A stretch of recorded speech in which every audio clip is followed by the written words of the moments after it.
I want to welcome everybody to Garden Gnomes Etc. ETC, I like to call it. Some of the major questions that I get from a lot of people is, do you make these? Yes, I do. We're not a ceramic shop as such, making everything under the sun like a lot of them. This here just pertains to the garden gnome and a lot of the things that are good for the garden settings. So this here, I'm going to just show you how we do things. This is on a smaller, this is our small mini ones, miniature. Some of them call little baby. These are Alberta's molds, and they've been around for probably a good 30-40 years, if not more. And what we're doing is we're just pouring slip into a dry mold.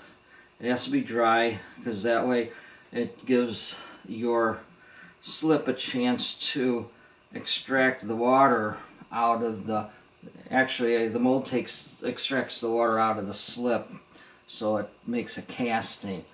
This particular one, I have timers for all the different molds, so they're all pretty close. This one here I'll go for the 5 minutes. Now to get back on it, usually I pour, then when they're ready to come out, I'll show you how it comes out.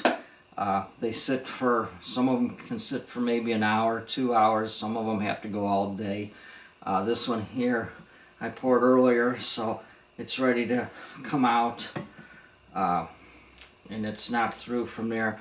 We take a plastic knife, just zip around where the pour hole was, zip around.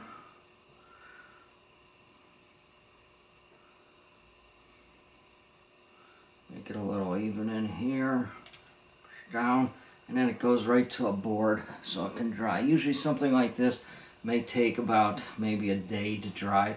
You put a fan to it, maybe you can cut the time in half, but I like to let them dry a little naturally. Here's another one here, it's ready to come out. You just give it a tap, and there again you see it, it's already formed.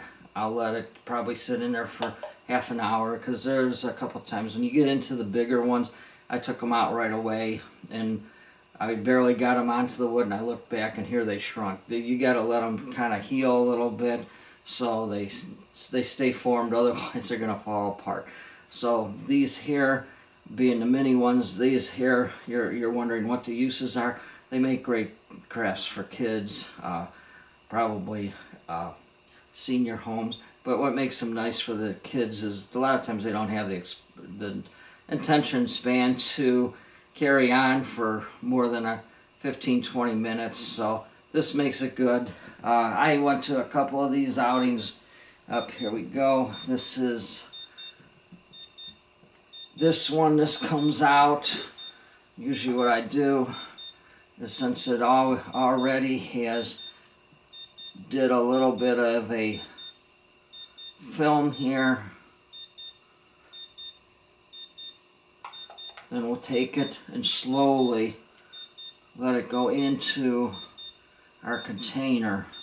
There's a couple of my bigger ones. If you do it too fast, it creates a suction in there. You can hear the gurgling and it ruins the casting. The hat kind of gets flattened out and you got a mess. So back to these particular ones. It makes a nice craft for kids. A lot of the kids, I noticed when we did, people wondered why I don't have those goofy, I don't even know what they call them, with all the blood and stuff hanging out. Believe it or not, the kids found a way to make their own gnomes with the blood, and they even gave it the blue beards to where they made them into God, I'm too old for some of this stuff. But anyways, the fads of today. But anyways, you get the point. You can pretty much do all the different things you want. You can create them. These here would probably go good for the garden hobbyists that just like to paint. Maybe it can go into a kitchen windowsill. Sometimes you see kitchens with like a bay window where you can put plants and certain things. These would look good in there. Sometimes they'd probably look good in a plant holder. Maybe a plant, even a small rock garden. So that's pretty much to answer some of the questions out there. Do I make them? Yeah, I do make them. If you're local here, you can stop in, I'll sell them to you, but we don't have I'm not a full-blown ceramic thing. It's more like a garden thing where I'm trying to show you how to mix your statues, your different figurines with the waterfalls and the smoke and the fog and the lighting and all the different things to make your magical water garden, rock gardens type setting. So that's all I have here. Hope you enjoyed. This is the small basis, on a small basis of the small ones.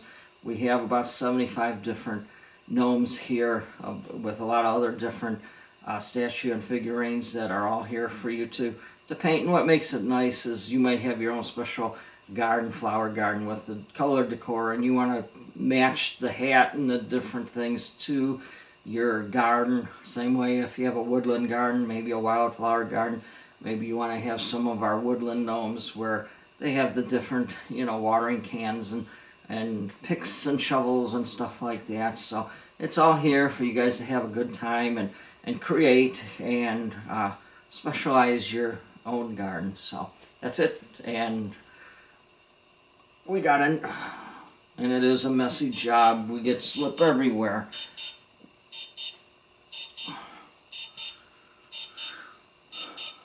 But this is how, and it is done out of the basement. That way if I get somebody's order at 11 o'clock at night and I don't have it, it's getting poured that night, and then I wake up early in the morning to take it out of the mold. So it's a 24/7, try to keep up with the order type of thing. So that's it.